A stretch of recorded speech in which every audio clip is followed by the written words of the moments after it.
The divine presence of Spirit is nearer to us than our own breath. Our spiritual journey is guided by the infinite in every moment, no matter that we may forget. Spirit knows, sees, and remembers our perfection. Today we celebrate our oneness in thought, in word, and in action.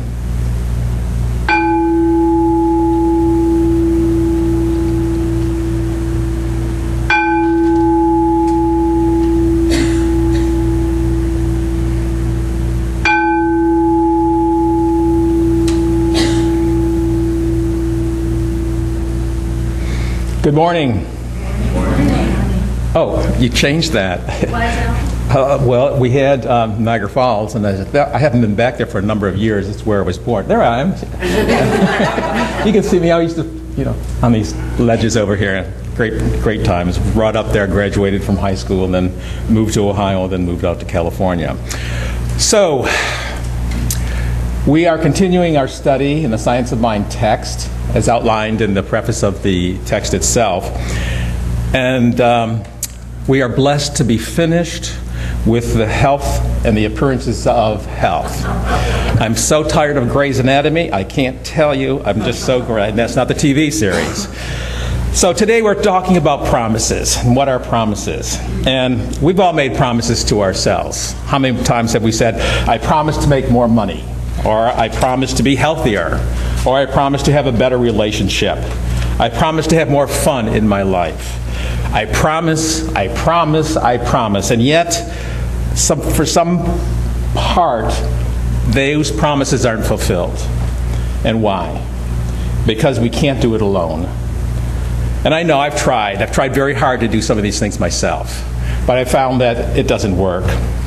Ernest Holmes said, there is a power and a presence in the universe which responds to us directly and perfectly, that we shall be amazed when we realize how completely and how perfectly, but it can't operate by itself. It can only be done through us. So what is this it that he is talking about?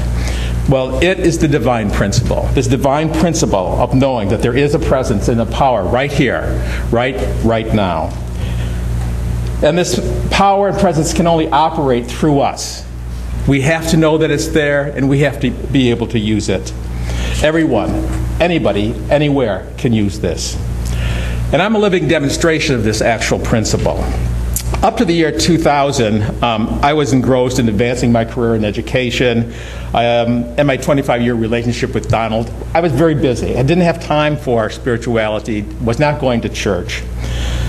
There wasn't much room for my life, as far as I was concerned, for spiritual development.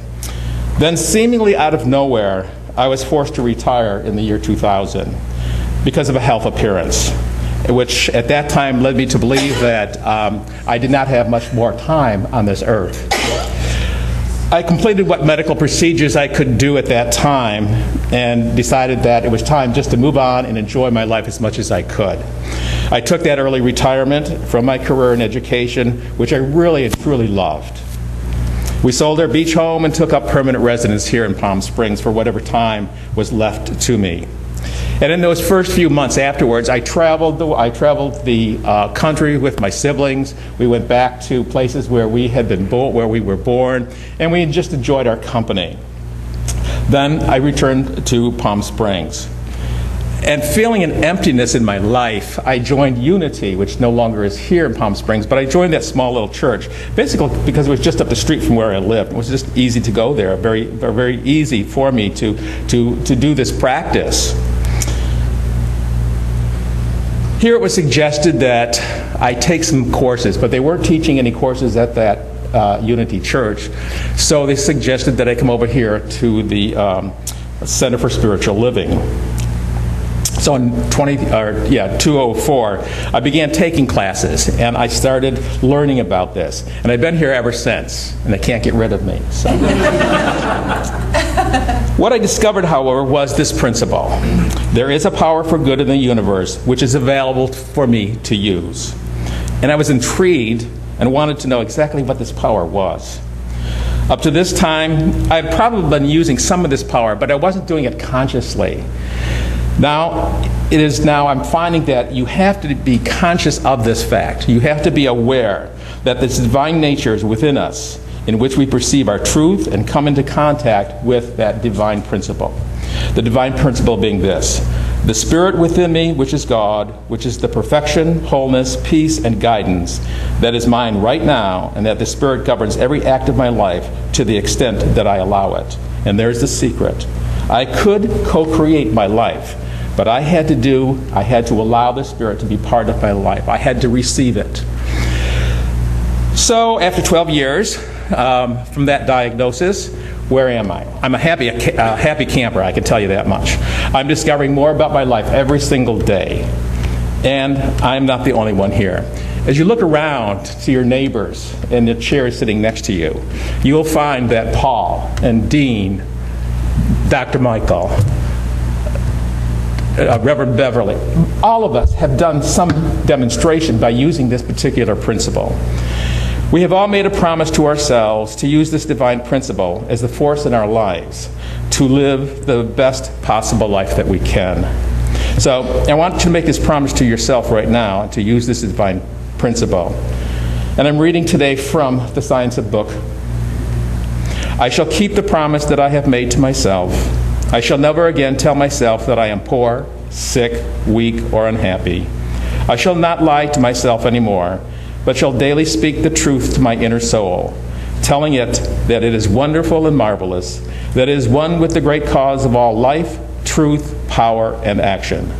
I shall whisper these things into my soul until it breaks forth into songs of joy with the realization of its limitless possibilities. I shall assure my soul. Let us pray.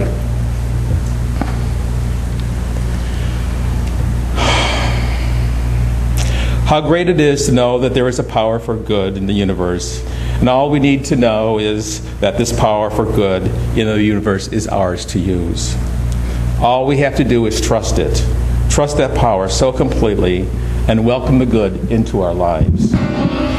We are so grateful to have that power and presence of good in our lives right now. And we invite ourselves to be one with that power and presence right here and right now. We are also grateful for this center, which gives us a place to celebrate this oneness. We are grateful to our ministerial staff, our practitioners, our volunteers, our congregation that make up this center and make this center possible for us all to enjoy. And we are grateful for this study that enables us continually to move into that and up through that spiral of consciousness. So let us move right now into a place of silence for a minute and to set our intentions and let our desires be known to God.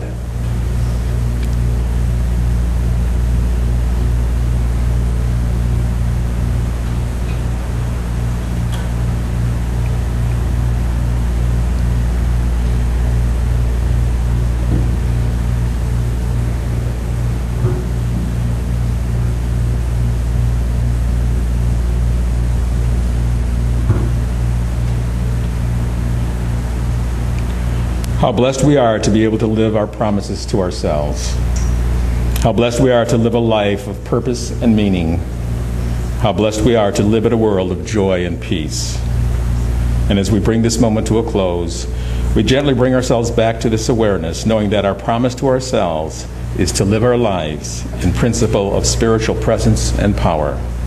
And please join me in affirming, and so it is. Thank you.